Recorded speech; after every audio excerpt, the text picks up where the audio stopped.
دیکھیں جی، ہمارے ملک میں الیکشنز تو کبھی بھی ایسے نہیں ہوئے جو متنازع نہ ہوئے. ہمارا کلچر ہی کچھ ایسا ہے کہ کبھی کسی نے الیکشن نہیں کیے، خواہ وہ پہلے تھے 18 والا تھا ابھی والا ہے. پریشان تو عوام ہو رہی ہے، رگڑ تو عوام کو لگ رہا ہے، رگڑا عوام کو لگ رہا ہے. اور اپنی اناج جو ہے اس کو ختم کرنا پڑے گا، اور عوام کے لیے پولیٹیکل لیڈرز کو بیٹھنا پڑے گا، آپس میں سب کو بیٹھنا پڑے گا، اپنی پوزیشن چھوڑ کے بیٹھنا پڑے گا. یہ آپ تمام لیڈرشپ سے آپ تمام سے میں کہہ رہا ہوں، کسی کو میں وقت نہیں رہ سکتا، چاہے پرانا چاہے نیا، چاہے پرانا چاہے نیا، چاہے ان پاپولر ہے، چاہے پاپولر ہے چاہے ان پاپولر.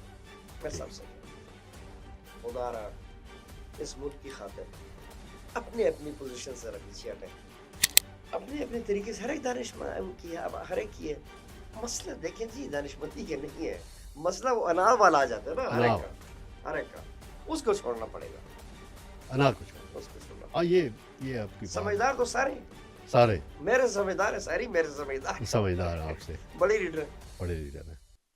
بہت شکریہ. ویلکم بیک جی. ناظرین ہمارے ساتھ موجود ہیں پرنس صلاح الدین سعید صاحب. ہم نے ان سے ماضی کے واقعات کے حوالے سے بہت سی باتیں کی ہیں، بڑی اہم انفارمیشن ان سے لی ہے، اور یہ اپنے علاقے کی مقبول شخصیت ہیں. اب میں موجودہ حالات پہ ان سے بات کرنا چاہتا ہوں کہ سیناریو جو 2018 کے بعد چینج ہوا، ایک 2018 کے الیکشن کا تنازع آیا، ایک 2024 کے الیکشن کا تنازع. آپ کے الیکشن کے وقت بھی چھوٹے موٹے تنازع، اس جیسا تنازع آپ نے ماضی میں کبھی الیکشنوں میں دیکھا؟ الزامات کا کہ جی بندوبستی الیکشن تھا، مینج الیکشن تھا، سپانسرڈ الیکشن تھا، 18 والا بھی اور 24 دونوں. 18 میں نون لیگ متاثرت فریق تھی، اس وقت پی ٹی آئی متاثر فریق ہے. تو آپ کی کیا آبزرویشن ہے اس والے سے؟ دیکھیں جی، ہمارے ملک میں الیکشنز تو کبھی بھی ایسے نہیں ہوئے جو متنازع نہ ہوئے. ہمارا کلچر ہی کچھ ایسا ہے کہ کبھی کسی نے الیکشن کو تسلیم کیے نہیں، خواہ وہ پہلے تھے 18 والا تھا ابھی والا ہے. مسئلہ یہ ہے کہ اس بار جو گڑبڑ ہے نا، کوئی حد سے زیادہ ہے. اچھا. ایک تو ملک کے حالات ٹھیک نہیں ہیں، پہلے پھر کو اتنا تھا کہ کچھ برداشت ہو جاتا تھا. اب جب تک یہ معاملات ٹھیک نہیں ہوں گے، ہم بہت پیچھے جا رہے ہیں. آپ دیکھ لیں، ہم انڈیا سے ہمارا روپیہ تکڑا تھا، افغانستان آپ 100 روپے لے کے بوری نوٹوں کی ملتی تھی، اب ہم کہاں ہیں؟ تو اس سب کے لیے سب کو ایک ایک قدم، دو قدم، 10 تک پیچھے ہٹنا پڑے گا. انا ختم کرنی پڑے گی سب کو، بالکل کرنی پڑے گی. اور اصل مسئلہ کس کا؟ اصلی مسئلہ کس کا؟